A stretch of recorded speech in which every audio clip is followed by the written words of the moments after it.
You're listening to the We Are Libertarians Podcast Network. Find all of our shows at wearelibertarians.com.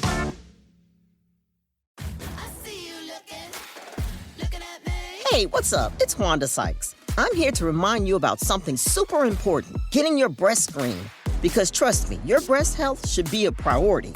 Early detection for breast cancer can change the game, which is why you should visit yourattentionplease.com to learn more. And do me a favor, if you've already had a breast cancer screening, remind your friends and family to visit yourattentionplease.com too. We gotta look out for our girls.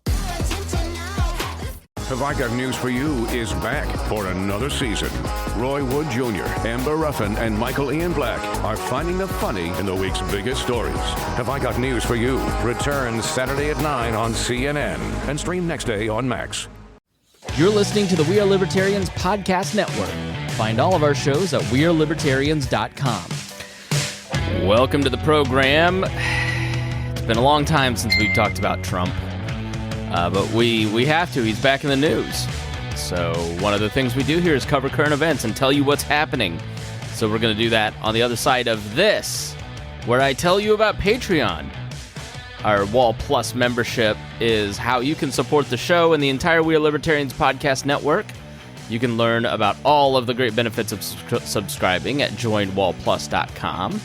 We want to especially thank our $100 a month members, John Pusilo, Vincent Peichel, Lars Nordskog, Jake Edel, Matthew Durbin, Rhinehold, Christy Avery, and Jason Doolittle. Thank you to all of our Wall Plus members. We really do appreciate it. We also want to introduce you to our main sponsor for this episode, Iconic Insurance.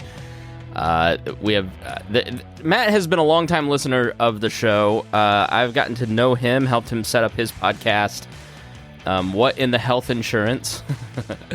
And, you know, he wanted to support the network, and open enrollment is coming up, and people are looking for new alternatives. So he sat down with my wife and I, he actually helped us save $250 a month on health insurance. And it's not like crazy schemes. It's legit health insurance. Sometimes it's CareSource and the Open Exchange. He just sits down and goes through what's right for you and your family. He's a great guy. So check out iconic-insurance.com/libertarians, and he will help you or your small business. He works with a lot of small businesses. So if you're a small business owner looking for a better plan, then he can help you find the right one too. So without further ado, welfare check here. Rhinehold is alive and well. Harry is alive and well. Harry is not able to join us right now. Here's the deal with the Saturday show, as Harry's daughter and my daughter are very close in age, and we have found it very hard, especially in the summer, to get together every Saturday to do a show. And it just gets more complicated when you have kids. So they are alive and well. We will continue to do the roundtable shows, in addition to some of the nonprofit interviews and the talking to the Young Voices contributors. And, you know, I think I've put out more content this year than I have in any other year ever in the history of the 10 years, and will continue to do so. So we're actually looking to raise some money. If you're willing to donate to a studio, we're looking to raise $1,500 to $2,000 to build a studio either at Harry's house or in my basement. We just need to buy the casting couches and the backdrops and all that, because we've talked, and if we're going to have to schedule a time now instead of just having a standing appointment, let's do it in person. It's a better show. It's more fun in person. And so we just need a little bit, we want to make it look nice, and we need some camera equipment and stuff like that. So if you're willing to help, please reach out. My Venmo is at Chris Spangle. If you just want to donate $2,000, that'd be awesome. But $25, $50 will do. So thank you for considering that. And that is the end of the announcements. So if you're like, hey, where the hell have Rhinehold and Harry been? It started with in April with Gunther's birthday, Rhinehold. And then we got into May with all the Speedway stuff and work. and then family vacations, and then Harry had like multiple yoga retreats. And so we had the Libertarian Convention too. I left for that. Yeah, so it's literally every weekend.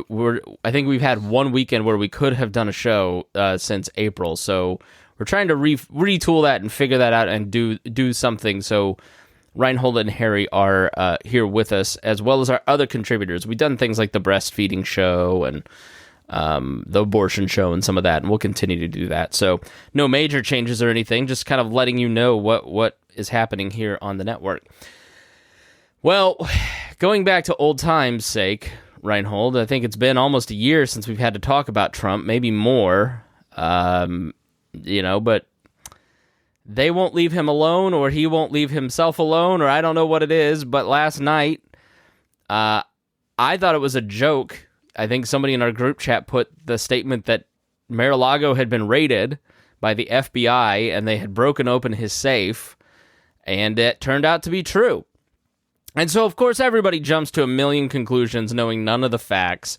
Oh, we're a banana republic. Joe Biden ordered the investigation of his opponent. Joe Biden apparently had no clue this was coming. They found out on Twitter. Twitter, right.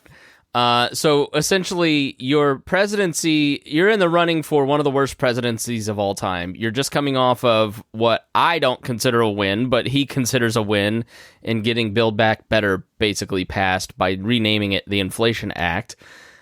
He's getting good headlines. I'm starting to see headlines pop up like, is Joe Biden finally finding his stride?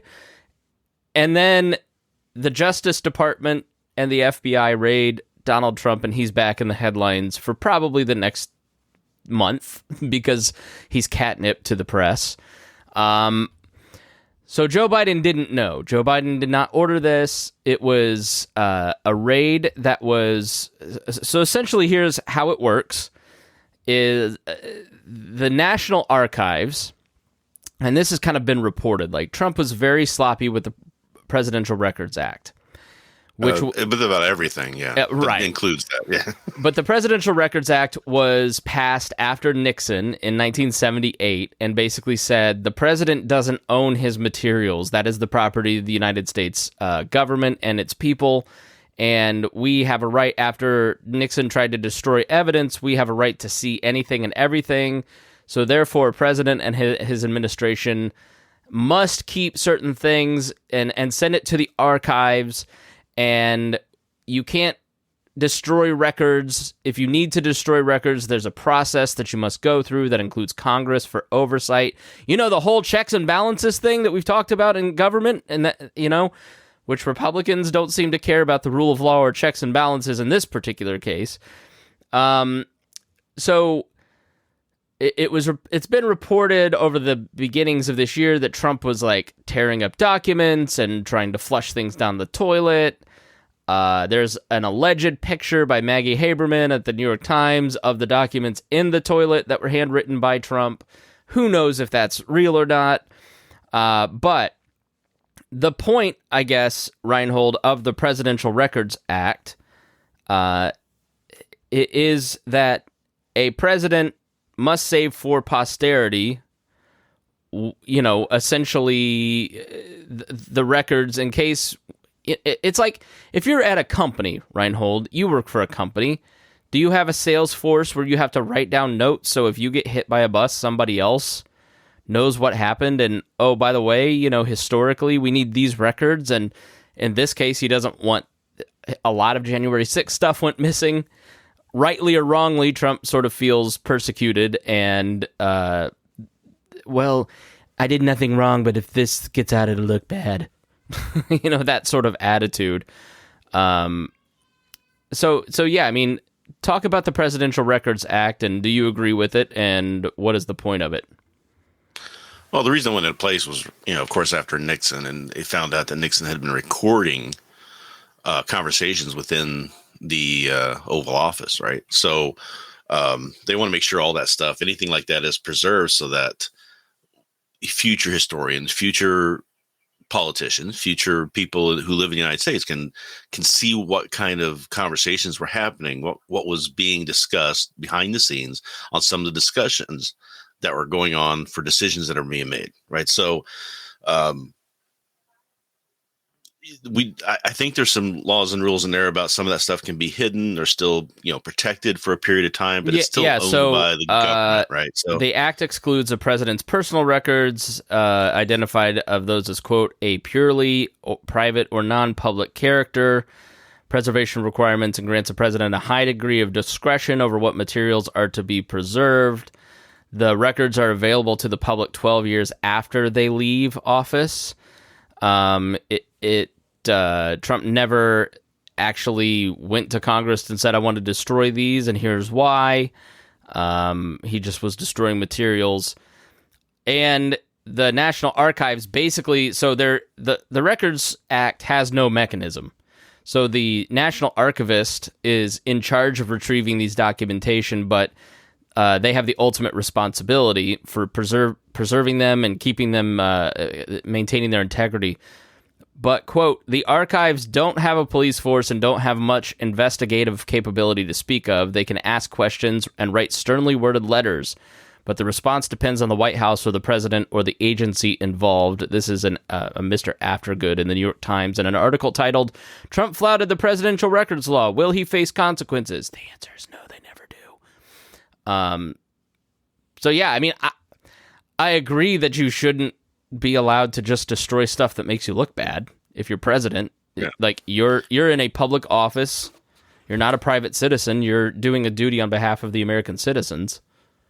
Right. It's like trying to hide a bunch of information from your boss about your work, right? If you're working, I mean, the people of the country are the boss of the president, right? It's the way it should be. I mean, it's not the way it currently is. It hasn't been for a long time, of course, but it's the way the idea is supposed to be floated around there. So the concept of having that information to go back and review, and from that information, you can tweak and improve on governance by seeing how things were decided in the past.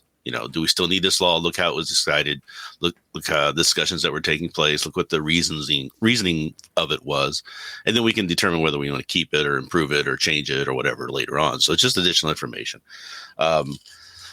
And it's not that different. So Trump has always kind of gone his own way and done his own thing and thinks that he's not responsible or accountable to anybody.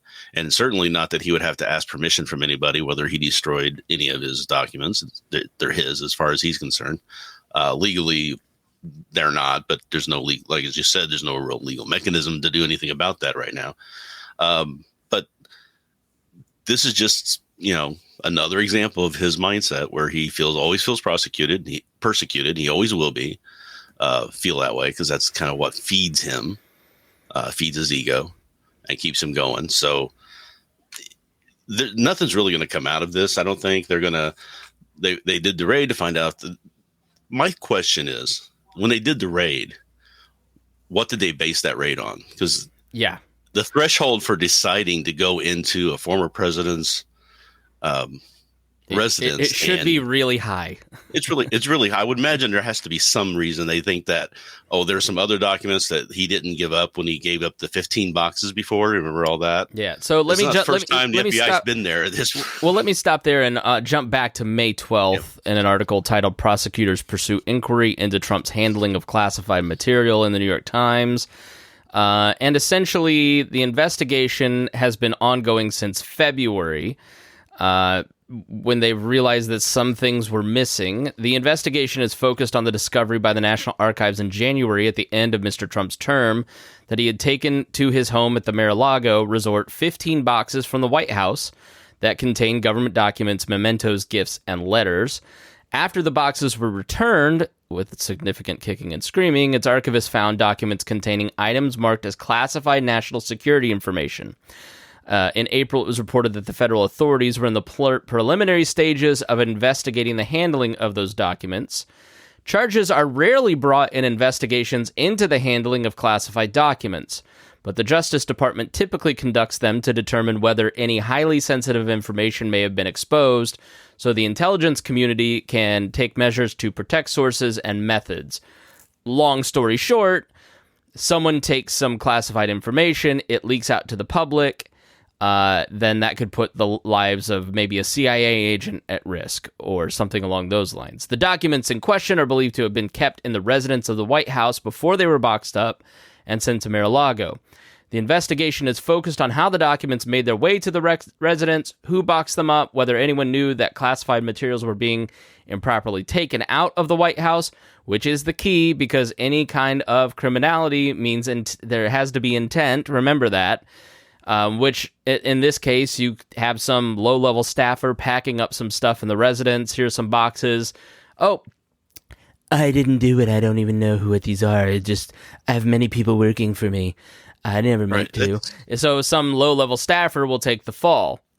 That's called mens rea, which is what got Hillary kind of off the hook when she had the similar situation. And the article continues, an investigation into 2016 into Hillary Clinton over a similar issue involving her personal email account ended without her being charged. And in the case of Mr. Trump, legal experts said presidents have the ability while in office to essentially declassify whatever they want, further complicating any possible prosecution, which he did.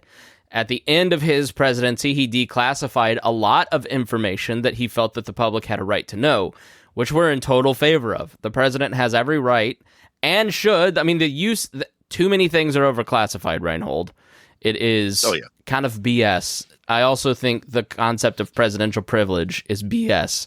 You know, there are too many government secrets, and it's over abused. In this case, presidential privilege of a president saying, you can't talk to this guy because it's presidential privilege. I just don't want you to. The executive branch says no to Congress. That's not Congress is the stronger branch, has oversight of the executive branch. When the executive branch gets as big and as powerful and as bloated as it is, it must be investigated, and you can't say no.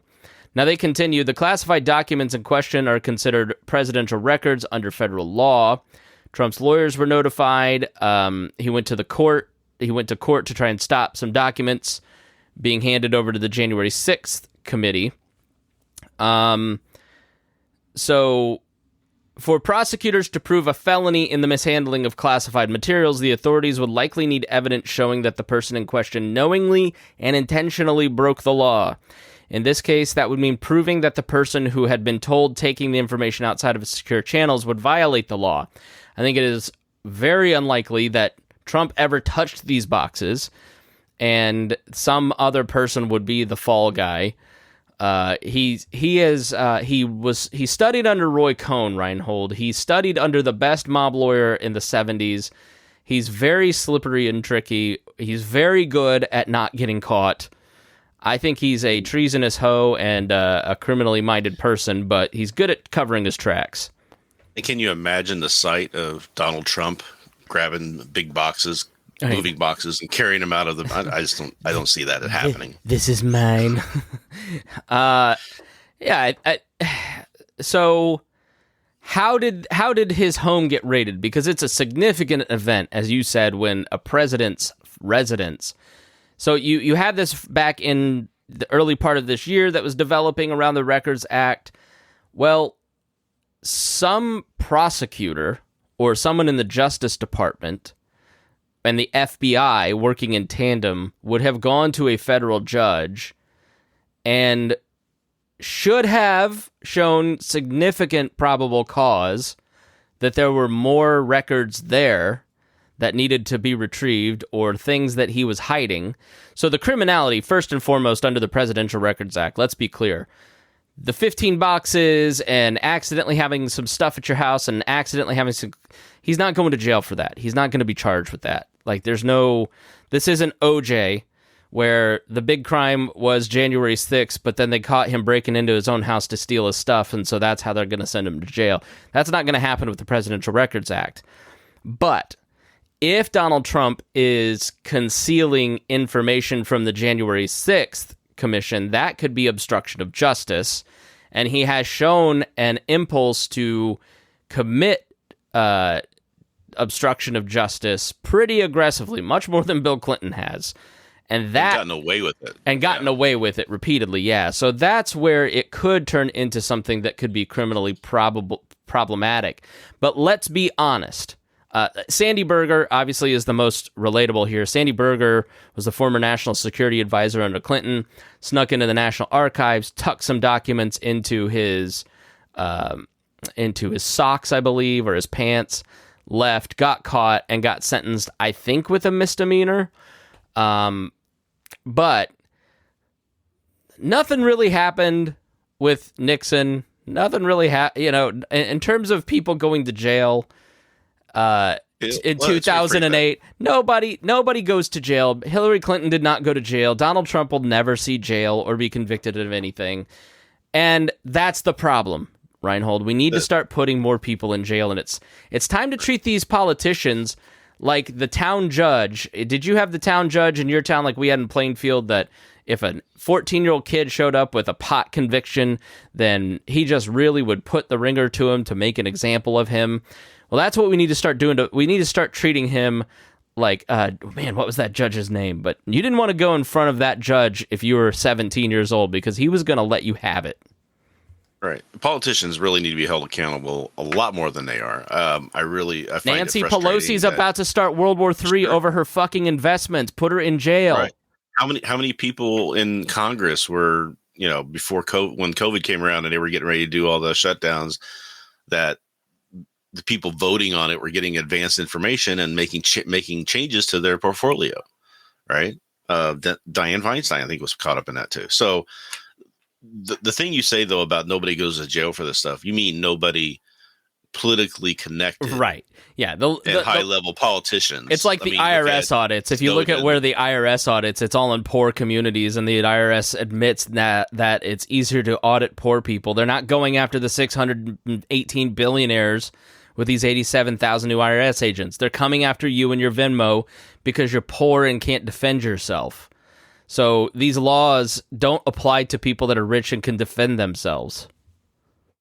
Right. Look at Reality Winner and Snowden and other people who, right. If I was in the Navy and I had a position where I had to maintain top secret documentation, and if I did anything wrong, oh boy, did I? But it was not like James a slap Clapper on the wrist that I get. You're James Clapper, and you go and lie to Congress.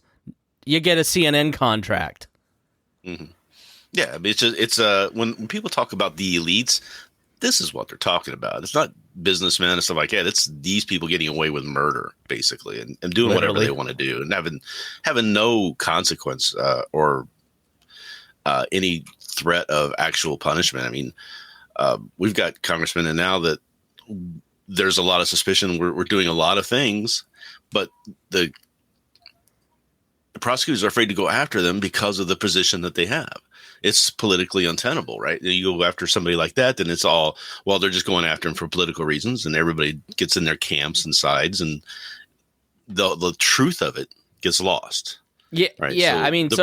So on the one hand, I agree, and I'm all for it, and I think every politician should be treated like Donald Trump, and I understand why Trump supporters are mad that Trump is singled out and constantly harassed in some ways. So here are the current investigations open into Trump. The January 6th investigations, this is from the New York Times. Material recovered from Trump by archives include classified information, and they list the open inquiries. January 6th investigations, the account of Trump's efforts to overturn the 2020 election and stop the certification and to put in fake electors and to just basically stay in power, as opposed... He committed treason against the Constitution, and whether you agree or not, you're wrong. Just go listen, look at the evidence. You just don't want to believe it because you're in a cult. Full stop. So there's a parallel criminal investigation that could be started to indict Trump if federal prosecutors find what they need there. The Georgia criminal case. Trump is under scrutiny in Georgia, where the district attorney of Fulton County has been investigating whether he and others criminally interfered with the 2020 election in the state. You remember the phone call to Brent Ratzenberger saying, "I just need 11,000 votes. That's really all I need." Hint, hint. That one is legitimate in my eyes. One that is not legitimate, The Manhattan criminal case, where the district attorney's office has been investigating Trump and his family business, the Trump Organization submitted false property values to potential lenders. The inquiry has faded because they have not really found anything significant, and he will not be indicted. That's not exactly true. That one faded because they got a new prosecutor through an election who was pro-Trump, and he ordered it shut down. They just didn't. If they had the goods, we don't know. We don't know. Yeah. So it was a prosecutor which is the same with the New York Attorney General. They were doing it to bolster their own national profile. I mean, let's be honest about it. And it gives ammunition that he is being persecuted when you do these investigations and have all these subpoenas and then nothing gets found. It's like no yellow cake in Iraq. It makes people more cynical. So when it is time to actually go after him for something that he did wrong, it makes people, he's just being persecuted. New York Attorney General's office is conducting its own civil inquiry into some of the same conduct as the Manhattan DA. The case is focused on Trump's statements about the value of his assets. Okay, a billionaire lying about his shit. All right, surprise. You don't mess around with the IRS, right? Yeah, they'll come after you. Yeah. Did you see that the IRS is hiring, and you have to have tactical training and have the ability to shoot? And they just bought 700,000 rounds of bullets. Well, he's hired about almost 100,000 new 87,000. agents. Yeah. So yeah, and it's like how many billionaires were there? 727. What was the? I don't think they're going after those guys. Look up the Indianapolis Baptist Temple and Frank Anderson. That's all. Just look into it. Rob Dixon and his church claimed that it wasn't income; it was love gifts from the parishioners, and they didn't pay taxes. And the Marion County Sheriff seized the church for 87 days. They were inside and then shot the pastor. So go check that out. Frank Anderson around here is hailed as a hero. I think he was a criminal. The White House documents investigation. The Justice Department has begun a grand jury investigation into the handling of classified materials that ended up at the Florida home. So those are the investigations into Trump. January 6th is absolutely legitimate. You cannot have a president try to finagle their way into staying power using violence to stay in power. Whether you think it was a gentle stroll through the Capitol or not, you're wrong. You're just denying the real evidence that exists and picking and choosing what you want to see. And you should treat Donald Trump like every other politician on the planet. If Joe Biden did what Donald Trump did on January 6th, created a rally, overtook a rally, changed the pattern to have people march to the Capitol, tried to get there himself to direct the crowd, went back to the White House, did absolutely nothing, and that's why he wasn't impeached on dereliction of duty. I don't know, because that was actually provable, unlike the incitement. Well, I know. Because Nancy Pelosi wanted Republicans to vote against the impeachment so she could run ads in their district so they could get thrown out. So she cares more about winning elections than she does actually holding Donald Trump accountable. That's the straight truth. Yeah, I mean, there had to be, if there's not significant evidence, Rhinehold, and significant probable cause, there's going to be hell to pay. A lot of people are like, who appointed Chris Wray? Why is the FBI after him? Well, Donald Trump appointed Chris Wray, the head of the FBI. One state rep candidate tweeted that Indiana needs to bar the federal government from acting within the state and the FBI. Well, hey, numbnuts. There was a state senator and a bunch of casino owners in the state that were trying to kill the vape industry here so they could buy those vape shops, get them licensed as weed dealers. They were controlling the tempo and pace of marijuana legalization in the state until they could achieve that goal. So they would then have the monopoly on selling legal weed in the state of Indiana. And it was the FBI that arrested those people and are putting them on trial. Sounds legitimate to me. So you just have to, like, if you don't read Twitter and read other stuff, sometimes, Rhinehold, there is value in what the FBI does, and then there's not value in what it does, right. And it is out of control, but also does legitimate things, and it's like every other organization on the planet. This, we don't know if it's a legitimate or not. Like, we haven't seen what the written statement was, and we don't know yet exactly what was it legitimate to go in and break open his safe yet. I mean, I got a feeling. I got to have a feeling that there's something there, but again, we still don't know, and it's hard to. Well, what don't understand? Are all these guys are not like Merrick Garland and Ray? They all put their name on it, or at least approved it. Like, you know, they're going to face a Republican House that will investigate them either way. So you better have your shit tight before you go in there and do it.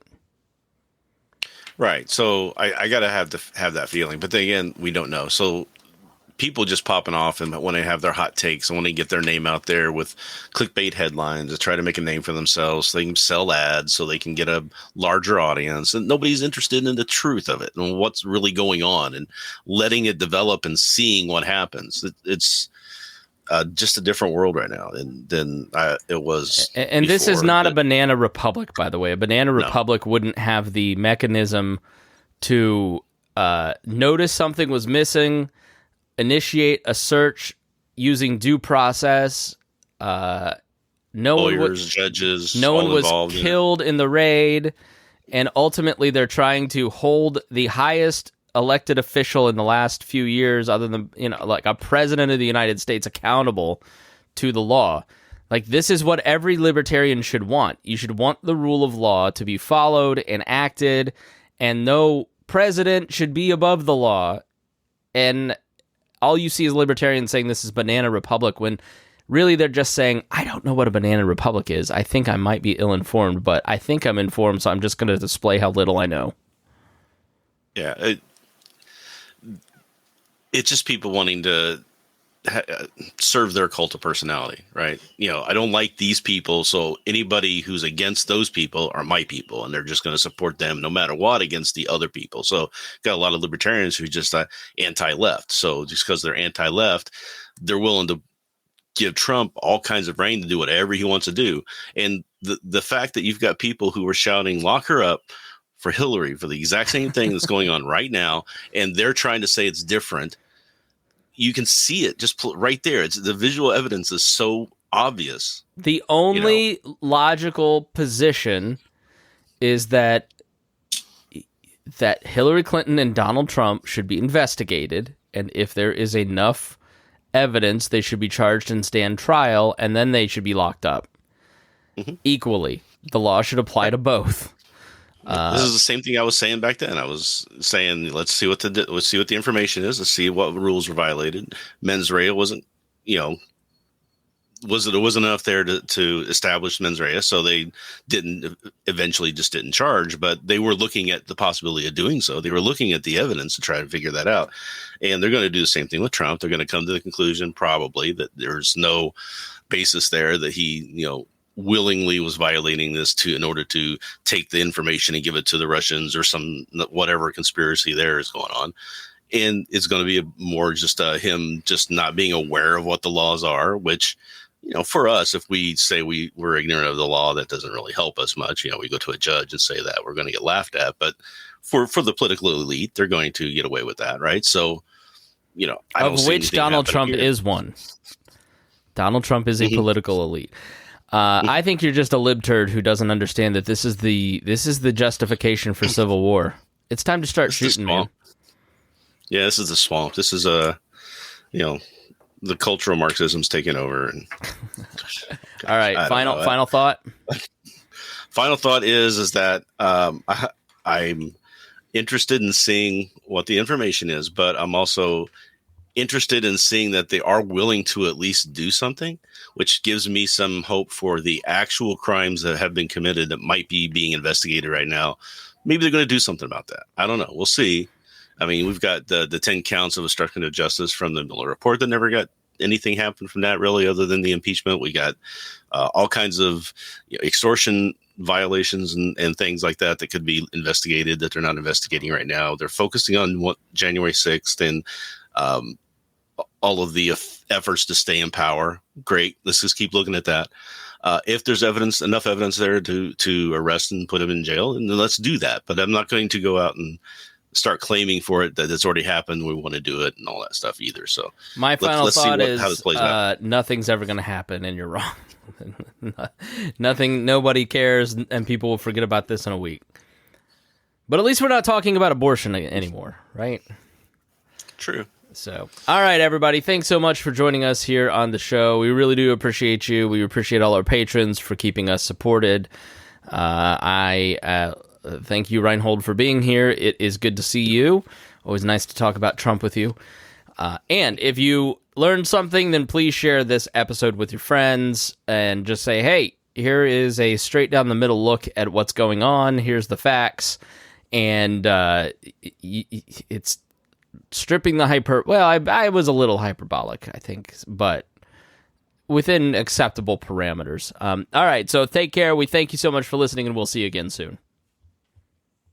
This podcast was produced and edited by Chris Spangle and Leaders and Legends, LLC. If you're interested in starting a podcast or taking yours to the next level, please contact us at leadersandlegends.net.